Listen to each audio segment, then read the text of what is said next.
BPSC ने TRE 3.0 का जो एडमिट कार्ड है वो रिलीज कर दिया है और जब से एडमिट कार्ड रिलीज हुआ है ना तब से हर जगह एक ही बात हो रही है कि भाई 4.0 का नोटिफिकेशन कब आएगा और कब इसके लिए भर्ती स्टार्ट होगी। तो देखिए 3.0 का जो एग्ज़ाम होना है उसके बाद ये एक्सपेक्ट किया जा रहा था कि जुलाई के फर्स्ट वीक में या फिर सेकेंड वीक तक 4.0 का नोटिफिकेशन पॉसिबल है, बट अभी तक नोटिफिकेशन नहीं आया है। लेकिन इस पर एक बहुत बड़ा अपडेट आ गया है। वो कैंडिडेट्स जो इस बार का टीआरई 4.0 एग्जाम देने वाले हैं, प्राइमरी, मिडिल और जो सेकेंडरी स्कूल में टीचर बनने वाले हैं, उनके लिए ये अपडेट बहुत इंपॉर्टेंट है। उनको इस वीडियो के एंड तक बने रहना चाहिए और बीच में नहीं स्किप करना चाहिए, क्योंकि हम आपको बताने वाले हैं कि नोटिफिकेशन कब आने वाला है, कब से एप्लीकेशन का प्रोसेस शुरू होगा और साथ ही ये भी बताएंगे कि आपके लिए एलिजिबिलिटी क्राइटेरिया क्या है।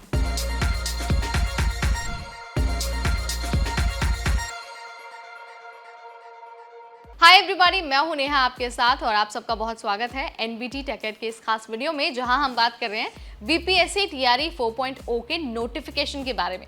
देखिए 3.0 का जो एडमिट कार्ड है वो रिलीज हो गया है और अब एग्जाम होने वाला है। 4.0 का notification first week of July तक आना था, बट अभी तक नहीं आया है। लेकिन सूत्रों के अनुसार लास्ट वीक ऑफ जुलाई तक 4.0 का नोटिफिकेशन पॉसिबल है। अगर आप इस बार की इस टीचर भर्ती में हिस्सा लेने वाले हैं तो आप वेबसाइट पर लगातार अपनी नज़र बना के रखिए। वेबसाइट है bpsc.bih.nic.in। यहीं पर नोटिफिकेशन भी आएगा और यहीं पर जाकर आप अप्लाई भी कर पाएंगे। सो ये तो सूत्रों के हवाले से खबर मिली है। अभी बीपीएससी ने जो डेट है, फाइनल डेट, वो अभी तक अनाउंस नहीं की है। नजरें सबकी ऑफिशियल वेबसाइट पर ही टिकी हैं। जैसे ही नोटिफिकेशन आएगा उसके बाद एप्लीकेशन का प्रोसेस भी शुरू हो जाएगा। चलिए तब तक आपको याद दिला देते हैं कि आपके पास कौन सी योग्यता का होना ज़रूरी है, चाहे आप प्राइमरी के टीचर बनना चाहते हो, सेकेंडरी के टीचर बनना चाहते हो या फिर हायर सेकेंडरी के। जो प्राइमरी टीचर बनना चाहते हैं उनके पास एक तो सबसे पहले 12th पास का सर्टिफिकेट होना चाहिए। इसके अलावा उनके पास 4 सालों का जो डीएलएड सर्टिफिकेट है वो भी होना चाहिए, या फिर अगर डीएलएड का सर्टिफिकेट नहीं है तो इंटरमीडिएट के बाद आपके पास 4 सालों का अगर बीएलएड का भी सर्टिफिकेट है ना तो भी आप एलिजिबल हैं। इसके अलावा मिडिल स्कूल के अगर टीचर की बात की जाए तो सबसे पहले तो आपके पास ग्रेजुएशन यानी कि बैचलर्स की डिग्री होनी चाहिए। इसके अलावा आपके पास डीएलएड का भी जो 2 सालों वाला डिप्लोमा है वो होना चाहिए। इसके अलावा आपके पास 4 सालों का अगर बीएलएड का भी सर्टिफिकेट है, डिग्री है, तो भी आप अप्लाई कर सकते हैं।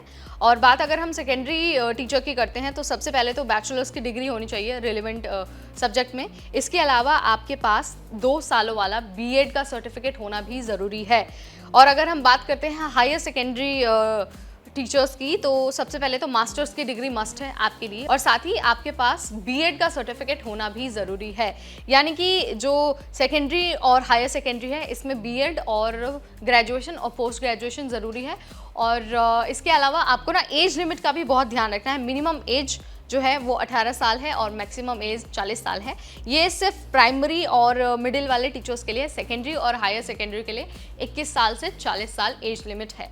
जब नोटिफिकेशन आएगा तो उसमें सारी डिटेल मेंशन होगी। आपको चिंता करने की ज़रूरत नहीं है, बस आपको लगातार वेबसाइट पर विजिट करते रहना है ताकि हर अपडेट आपको मिलता रहे और साथ ही आप नोटिफिकेशन के अकॉर्डिंग ही अपना फॉर्म भरिएगा। यानी कि जो उसमें एलिजिबिलिटी लिखी है आपको वो सारी चीज़ें सामने रखनी है, वो सारे डॉक्यूमेंट्स आपके पास होने ही चाहिए। सो जैसे ही कोई अपडेट आएगा वेबसाइट पर तो आ ही जाएगा, साथ ही हम भी अपनी वीडियोस के जरिए आप तक जानकारी पहुंचा देंगे। वीडियो पसंद आए तो इसे लाइक और शेयर करना बिल्कुल ना भूलें और साथ ही ऐसे और अपडेट्स के लिए आज ही सब्सक्राइब करिए हमारा चैनल एनबीटी टेकेड।